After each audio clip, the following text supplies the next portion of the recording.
Olá, eu venho aqui trazer uma mensagem sobre a sua vida, uma mensagem totalmente histórica, de revelação, de discernimento espiritual, uma mensagem bem espiritual mesmo, sobre o sacrifício de Jesus, por que Jesus Cristo ele se entregou na cruz, por que Jesus Cristo precisou passar por esse processo. Muitas das pessoas, elas acabam não entendendo o porquê. Por que Jesus precisou morrer na cruz? Por que Jesus Cristo levou sobre ele os meus pecados? Por que ele precisou fazer isso? Então, a primeira coisa que eu quero falar para você é que se você não conhecer a palavra de Deus, do começo ao fim, de Gênesis a Apocalipse, você realmente não vai ter noção do porquê que Jesus se colocou ali naquele lugar de sacrifício.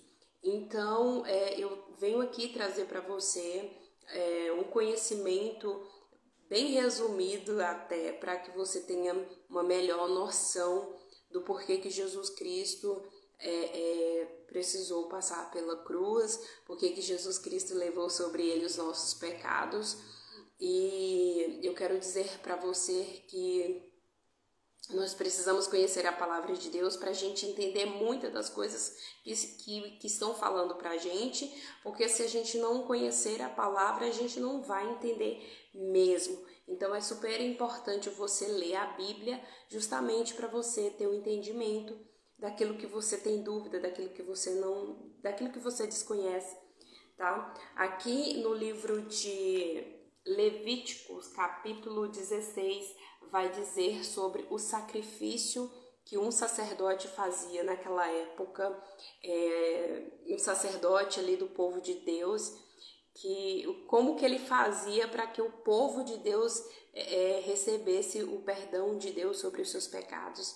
Hoje em dia, o perdão de Deus sobre os nossos pecados é totalmente diferente de antigamente, porém assim, diferente na prática, mas não é algo distante daquela realidade, só muda a maneira, sabe? Só muda, mas não é algo que é 100% diferente. Aqui mudou, ficou mais algo do espiritual do que do natural, tá bom? Porém, nós entendemos que as coisas espirituais também são sérias, tá? Apesar das coisas práticas serem, o espiritual ele não pode ser negligenciado por nós. Então, Deus ele lançou uma promessa sobre a vida de Abraão. Abraão recebeu uma promessa que ele seria pai de multidões, e realmente Deus cumpriu a palavra dele sobre a vida de Abraão.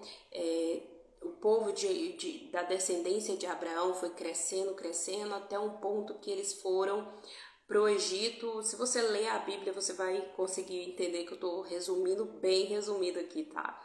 Esse povo foi para o Egito, cresceram, e porque Faraó viu que eles estavam crescendo muito, ficou assustado com o crescimento daquele povo, mandou escravizar aquele povo. Eles ficaram ali no Egito durante 400 anos sendo escravos, e Deus simplesmente enviou um homem crente, um homem temente ao Senhor, chamado Moisés, para libertar aquele povo. E Moisés foi lá libertar aquele povo. Moisés conseguiu tirar aquele povo do Egito com a ajuda de Deus. E o povo, filhos da promessa, que tinham uma promessa de Deus sobre a vida deles, eles não tinham uma promessa só de ser filhos grandes, de um povo numeroso, mas sim de um povo que povoaria toda a terra, ou seja, um povo que ganharia todos os limites da terra, venceria várias nações. Então, esse povo foi passar por um processo do deserto para que eles fossem conquistar, alcançar a terra que Deus tinha prometido para ele. Porém, essas terras que Deus tinha prometido para eles já estavam povoadas por outras nações, então eles tinham que passar pelo processo do deserto, e conforme eles iam passando pelo caminho que Deus estava levando eles ali junto com Moisés, eles tinham que vencer algumas batalhas, algumas nações e etc. Porém, o caminho ainda era o caminho do deserto, porque Deus tinha uma terra para eles, uma terra prometida. E olha só, aqui eu tenho eu tenho alguns tópicos que vai falar sobre o processo desse povo para chegar nessa parte do Senhor Jesus Cristo, porque que ele passou pelo sacrifício, porque que Jesus Cristo é o nosso Salvador. Moisés, como eu falei para vocês, ele foi um enviado de Deus para salvar aquele povo de uma escravidão. E olha só, Jesus Cristo Moisés era uma simbologia de Jesus Cristo. Esse povo tinha uma promessa, tá? Uma promessa de grandeza, de vida boa, vida com abundância. Passou por 400 anos de escravidão, passou por 40 anos de processo no deserto, apesar de praticamente todos morrerem, sobrou só duas pessoas. E depois que Deus viu que era um povo de dura serviço, um povo que não obedecia, que não mudava, depois vem a passagem, né, de Jesus, que é o Novo Testamento. Vem como um salvador, igual Moisés, né, foi lá resgatar o povo. Porque depois desses dois que sobraram, esses dois procederam com a descendência, né? Agora eu vou falar algo que acontecia no meio deles enquanto eles estavam no deserto. Eles eram seres humanos pecadores, é óbvio, e Deus não queria que aquele povo vivesse em pecado de uma forma bagunçada, porque iria destruir todo o plano de Deus sobre a vida deles. Então Deus criou leis, né, para aquelas pessoas. E Deus levantou homens ali como sacerdote para ajudar aquele povo na questão do arrependimento de pecados. Deus ele levantou Arão ali como um sacerdote principal.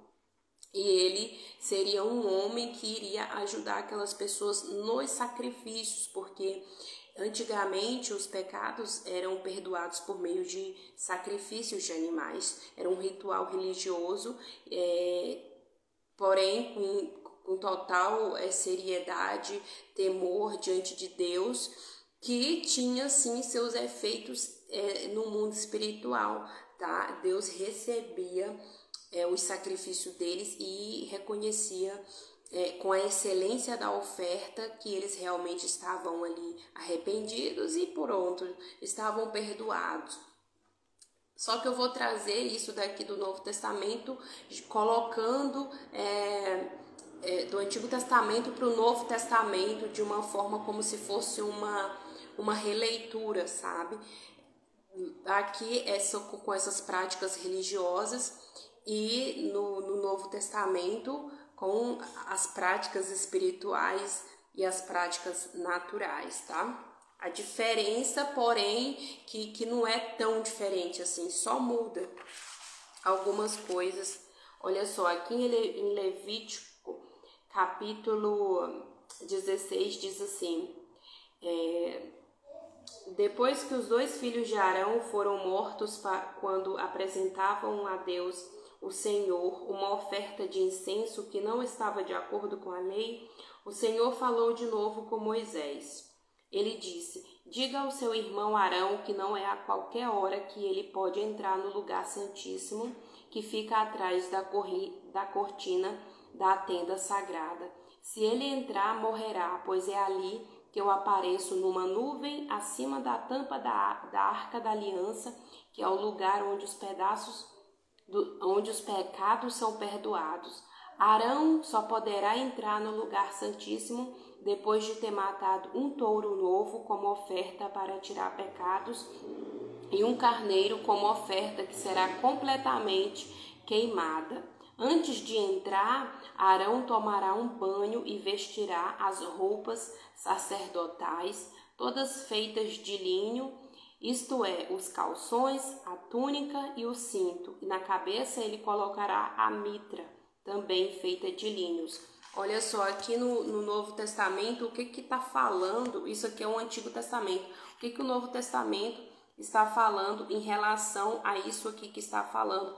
O sacerdote principal, quando ele ia fazer uma vez por ano a propiciação dos pecados do povo de Deus, ele tinha que se preparar, ele tinha que se arrepender dos seus pecados, fazer um sacrifício de animais, primeiro para ele e para a família dele, e ele tinha todo um preparo para que depois ele fizesse de todo o povo de Deus.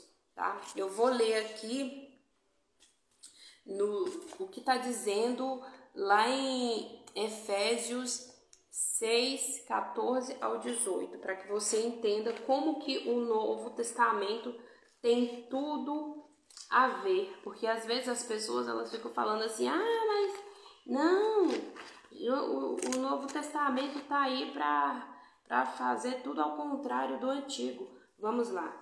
Efésios 6, verso 14 e 18 diz assim: portanto, estejam preparados, usem a verdade como cinturão, vistam-se com a couraça da justiça e calcem como sapatos a prontidão para anunciar a boa notícia de paz. E levem sempre a fé como escudo para poderem se proteger de todos os dardos de fogo do maligno. Recebam a salvação como capacete e a palavra de Deus como a espada que o Espírito Santo lhes dá. Façam tudo isso orando a Deus e pedindo a ajuda dele. Orem sempre guiados pelo Espírito de Deus. Fiquem alertas, não desanimem e orem sempre por todo o povo de Deus. Olha só, isso aqui é toda uma preparação. Quando Arão tinha que fazer o sacrifício lá para se purificar, para ajudar o povo de Deus também na propiciação dos pecados, ele tinha que se preparar, ele tinha que se cuidar. E aqui em Efésios 6, no Novo Testamento, está falando sobre esse preparo também. Aqui em João 13, 4, está falando sobre essa preparação que Jesus também fez na vida dos seus discípulos. O que isso tem a ver com o sacrifício? Porque é assim que funciona. É todo um processo. O sacrifício de Jesus não foi só lá e morrer na cruz. Tem todo um processo. Quando Jesus veio, quando ele começou a fazer a obra, tem todo um processo. Tem todas as mensagens estão espalhadas pela Bíblia. Nós precisamos buscar, ler, conhecer, ter comunhão com Deus para que Ele venha nos revelar essa verdade.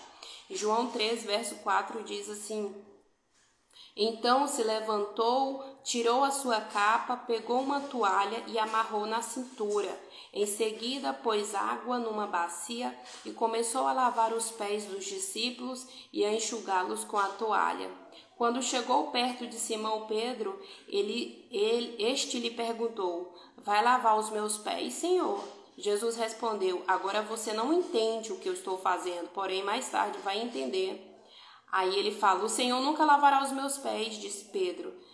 E Jesus disse: se eu não lavar, você não será mais meu discípulo, respondeu Jesus. Então, Senhor, não lave somente os meus pés, lave também as minhas mãos e a minha cabeça.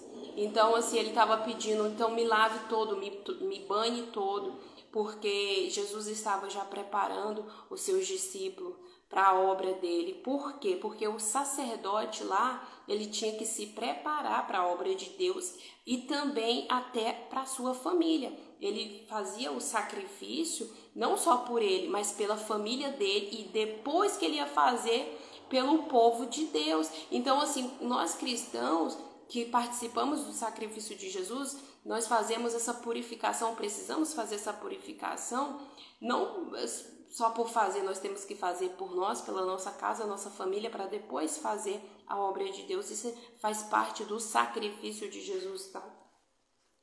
Aí aqui, Jesus comemora a Páscoa, a Santa Ceia com os seus discípulos. Olha só, aí aqui vai dizer o que, naquela época, aqui nesse processo, eles não faziam assim. do jeito que eu vou falar, mas no começo, quando eles foram libertos, quando Deus deu aviso que ele ia ser libertos do Egito, eles precisaram fazer a Santa Ceia entre eles, que foi sacrificar um animal, comer a carne desse animal e comer pães sem fermento, tá? Então, assim, Jesus fez essa mesma coisa que eles fizeram quando foi para entrar no processo do sacrifício, e aqui no Egito tem a ver com a libertação que ia acontecer. Então Jesus já estava fazendo todo um preparo para a libertação que ele ia fazer, tá bom? Olha só, Jesus comeu, né, com seus discípulos na Santa Ceia, aqui em Mateus 26, vamos lá. Mateus 26, 26...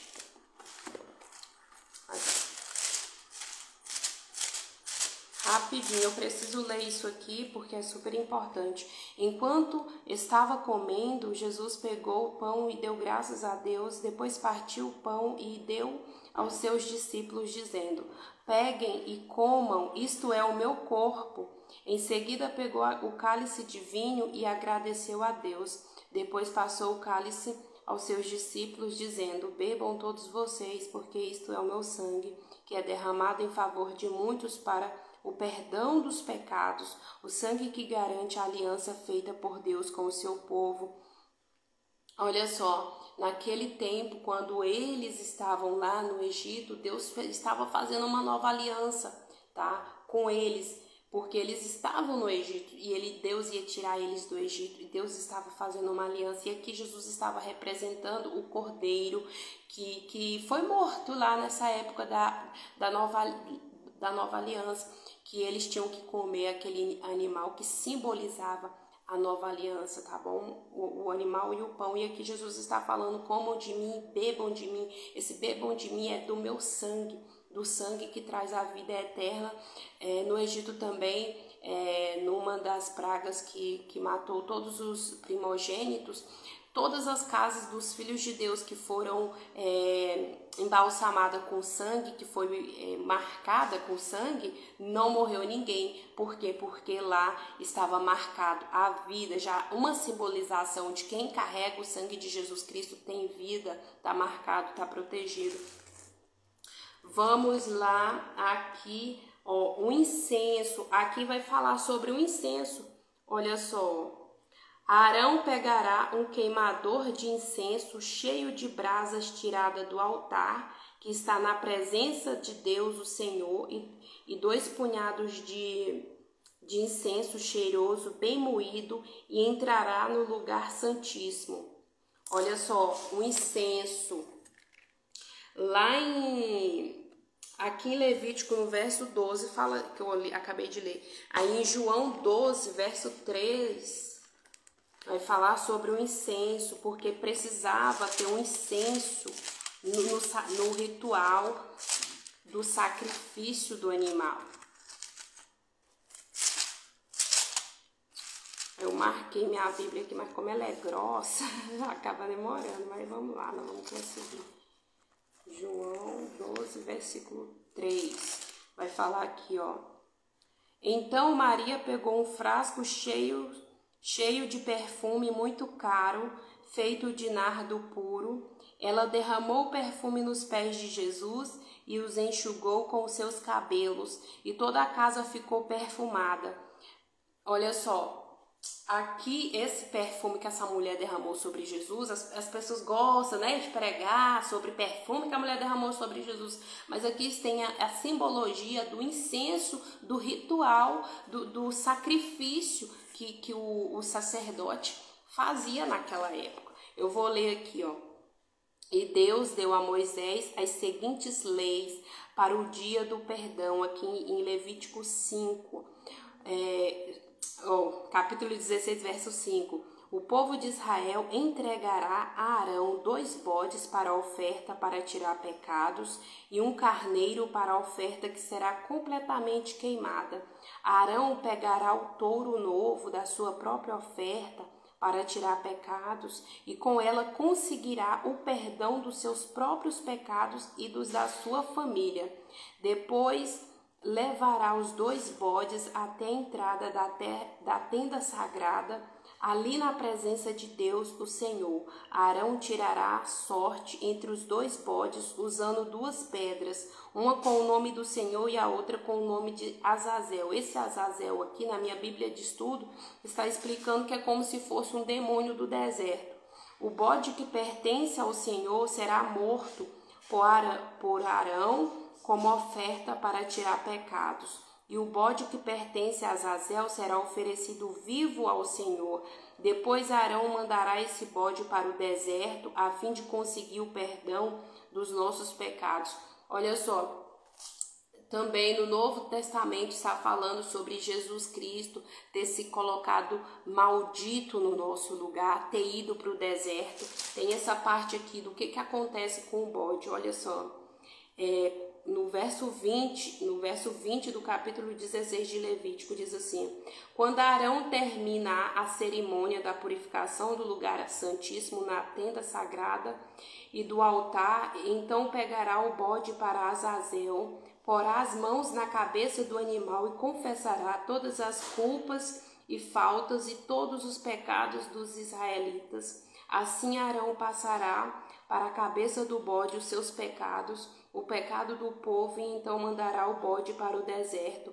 Será escolhido um homem para levar o animal, e ele o soltará no deserto. Assim o bode irá para um lugar onde não mora ninguém, levando os pecados do povo. Existe essa simbologia que Jesus Cristo, ele foi para o deserto, e quando Satanás foi tentar Jesus Cristo, foi justamente com os pecados que o povo pecou no deserto. Eu vou lá em... Ai, meu Deus, cadê? Eu marquei aqui. Tá aqui, ó. Lá em Gálatas... Não, lá em Mateus... Mateus capítulo 3, vou ver se é isso. Não, Mateus capítulo 4. Vamos lá.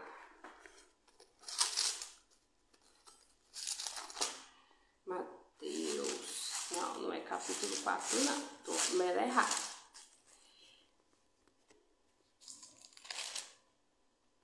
Mateus capítulo 4, verso 1, 8, 9 e 10. Eu vou dar uma pulada em alguns aqui. Ele fala assim, ó.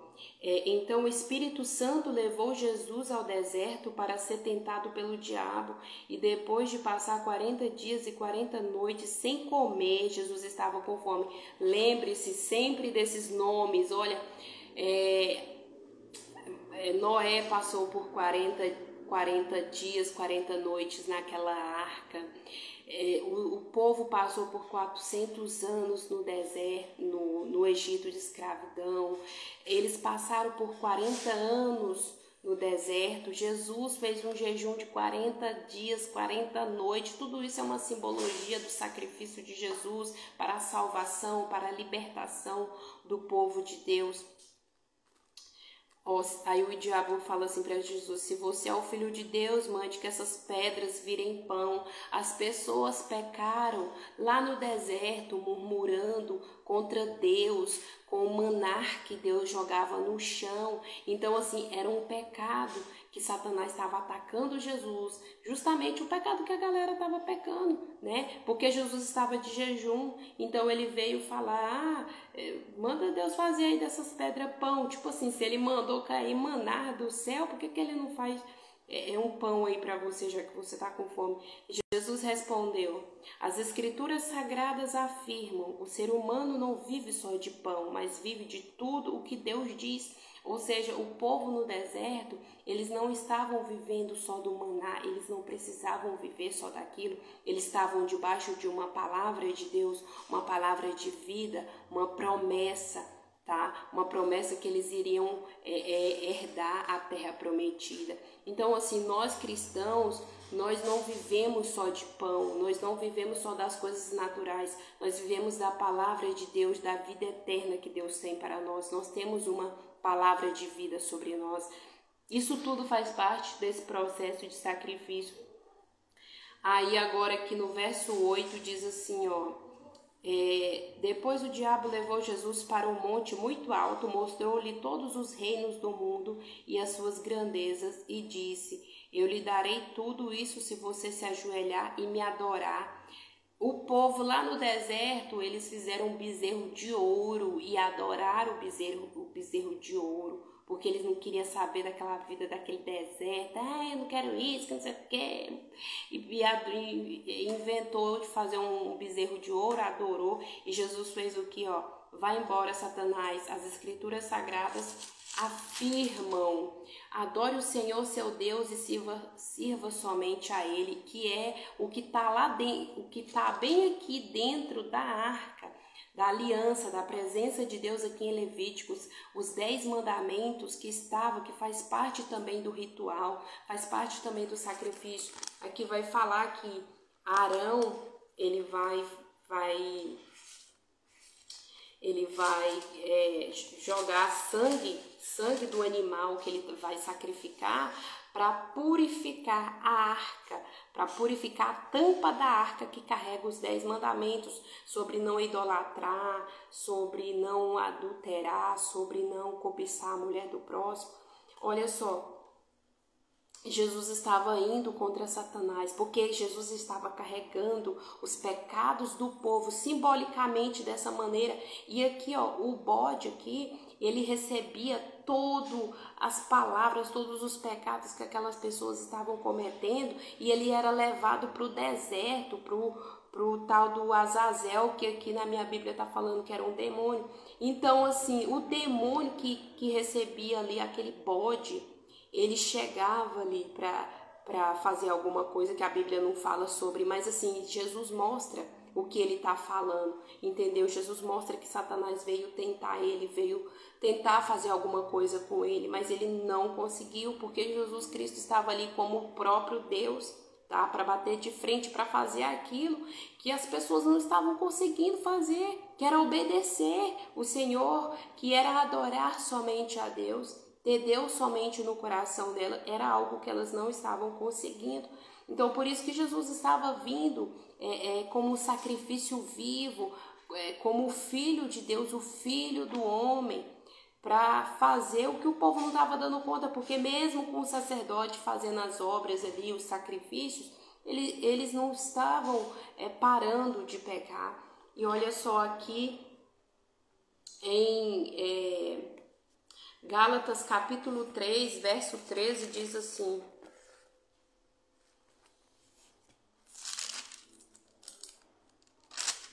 Gálatas 3:13 diz assim: porém Cristo, tornando-se maldição por nós, nos livrou da maldição imposta pela lei, como dizem as escrituras: maldito todo aquele que for pendurado numa cruz. Olha só aqui, em Levítico,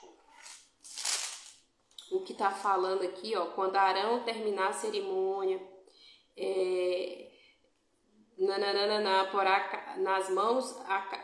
porá as mãos na cabeça do animal e confessará todas as culpas, ou seja, ele ia colocar a mão na cabeça daquele animal e amaldiçoar aquele animal, falar tudo o que o povo estava pecando. E Jesus, ele se fez maldito dessa maneira, totalmente de forma simbólica, lá na cruz. Então, assim, nós temos que entender o porquê que Jesus foi para a cruz. Você entende? Todo esse processo, eu não li, foi o capítulo todo de Levítico, mas aqui tem toda uma explicação que se você quer fazer parte do reino de Deus, se você quer ser filho de Deus, primeiro aqui está falando aqui, que nós precisamos nos purificar diante do Senhor, nós precisamos purificar a nossa vida, purificar a nossa família diante dele, e nós precisamos não mais do sacrifício, de se sacrificar, porque Jesus Cristo já se fez um sacrifício no nosso lugar, ele fez um sacrifício vivo, um sacrifício de vida ali, a própria vida dele no nosso lugar. Por quê? Porque ele queria libertar aquele povo de fato, só que libertar o espírito deles, libertar a mente deles, o coração dele. Aqui tem uma parte super importante, tá? Porque tem muita gente que fica assim: mas os 10 mandamentos, que não sei o quê. Olha só, vamos ver, Êxodo 20, Está falando sobre os 10 mandamentos que era guardado dentro da arca. Essa arca tinha os 10 mandamentos e a presença de Deus, tá? Que estava junto com eles. Enquanto eles estivessem ali com a tenda sagrada, né? Que depois se tornou um templo, a tenda era só pelo processo de deserto. Era onde Deus ficava, e aí o povo, as nações, os inimigos respeitavam aquele povo porque a presença de Deus estava sobre eles. Mas enquanto eles estavam obedecendo, aqui em Êxodo vai dizer sobre os mandamentos, não adore outros deuses. E lá em Gálatas, capítulo 5, vai dizer os 10 mandamentos, só que de forma diferente, tá? Em Gálatas, capítulo 5, vai dizer sobre isso, olha, fidelidade. O Espírito de Deus produz fidelidade. Aqui, os 10 mandamentos em Êxodo vai falar assim, não adore outros deuses. O Espírito Santo de Deus é a vontade de Deus, é a presença de Deus. Ele vai produzir o quê? Fidelidade no nosso coração. Com a vinda de Jesus, ele produz essa fidelidade. Naquela época, o povo que tinha que olhar assim para aquelas leis e falar assim, olha, eu não posso adorar outros deuses. E agora com a vinda de Jesus, com o sacrifício de Jesus, nós temos o Espírito Santo dentro de nós, produzindo a fidelidade, a verdade na nossa mente, os 10 mandamentos na nossa mente. Só que as pessoas, elas vão receber a mensagem e se elas não quiserem obedecer, não vai ter produção de nada. Ela vai entristecer o Espírito Santo, ela vai recusar a vontade de Deus. Olha só, aqui está falando, não faça imagem de nenhuma coisa que há lá em cima, no céu, aqui, que é a mesma coisa que eles fizeram, que é o pecado de idolatria, que eles criaram aquele bezerro. Aí aqui vai falar assim, respeite o seu pai e a sua mãe, para que você viva por muito tempo na terra.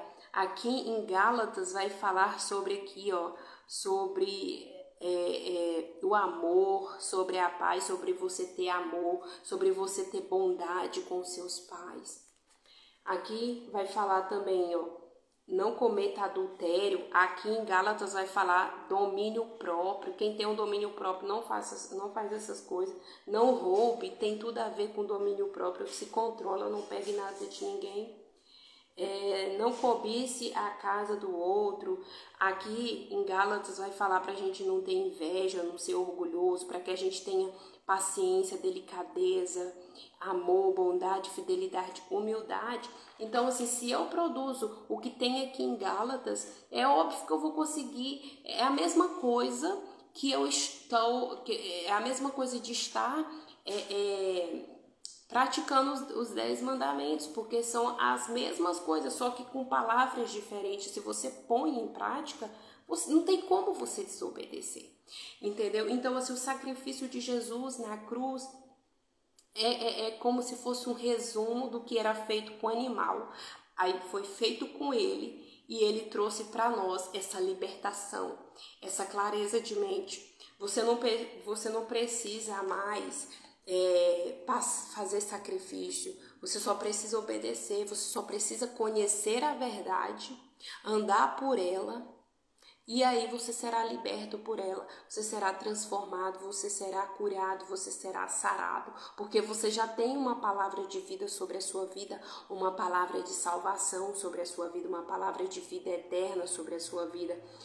E é isso que eu queria explicar para você sobre o sacrifício. Por que Jesus Cristo se entregou na cruz? Porque era um animal que ele era morto, entendeu? O povo pegava, eu vou ler aqui, vou resumir aqui, O sacerdote, ele tinha que ter o animal dele, para ele e para a família dele, para a purificação, para arrepender dos pecados dele, e tinha que ter o animal para o povo, para o pecado do povo. Olha, o povo de Israel entregará a Arão 2 bodes para a oferta para tirar pecados e um carneiro para a oferta que será completamente queimada. Aí, tinha esses animais, tinha o incenso, tinha o sangue que era espirrado por cima da arca, Olha só, em seguida, Arão matará o bode do sacrifício para tirar os pecados do povo, levará o sangue para dentro do lugar santíssimo e borrifará com ele a tampa da arca e em frente da arca, como fez com o sangue do touro novo, ou seja, ele ia respingar o sangue, porque aquele sangue lá era para purificar. E o que foi que aconteceu com Jesus quando ele estava orando? Ele suou sangue. O suor de Jesus era os respingos, já era o respingo. O sangue derramado na cruz é tudo isso, faz tudo parte com esse processo do sangue que purifica, do sangue que marca, do sangue que sela, entendeu? É sobre isso. Eu queria dizer isso para você. E aí, tá bom. E aí, o que tem mais para aprender? Que se você não tiver fé que Jesus Cristo morreu na cruz por você para carregar os seus pecados, que ele se fez maldito no seu lugar, se você não tiver Jesus como o Senhor da sua vida, como o sacrifício vivo da sua vida, como aquele que se fez maldito no seu lugarzinho, como aquele que precisou morrer no seu lugar, você não terá o Pai, você não terá Deus sobre a sua vida, porque como que Deus vai te receber se você não recebe aquele que se sacrificou no seu lugar? Tá? Então não tem como, Deus ele está fazendo isso para o mundo, ele trouxe isso para a família, trouxe isso para o povo dele, só que eles não aceitaram. E aí Jesus Cristo, o que ele fez? Ele fez para o mundo, o Cordeiro que tira o pecado do mundo. Deus enviou o seu Filho amado, amou tanto o mundo que ele enviou Jesus Cristo para me salvar e para te salvar. E aí, resumindo, para finalizar, nós não somos salvos pelas nossas obras, nós somos salvos porque Jesus Cristo nos aceitou, porque Jesus Cristo, ele se entregou no nosso lugar, e quando nós reconhecemos ele na nossa vida, Deus nos salva. Deus, ele não vai olhar para mim, ele vai olhar para a excelência da oferta, ele vai olhar para o sacrifício do Cordeiro, ele vai olhar para aquilo que foi feito, tá? E todas essas coisas que eu trouxe aqui para você, se você ler a Bíblia, você vai conseguir compreender, porque é um processo. Não adianta você só olhar para o sacrifício da cruz, lá a parte que Jesus morre na cruz, você precisa voltar para trás. Por quê? Porque Deus queria salvar o povo dele, Deus queria limpar, purificar o povo dele de todo o pecado do Egito, de toda a escravidão do Egito. Jesus Cristo, ele quer te limpar de toda a sujeira, de todo o pecado, de toda a consequência de Satanás sobre a sua vida. Jesus Cristo, ele quer te libertar das mãos de Satanás. Jesus Cristo, ele quer te dar a vida eterna.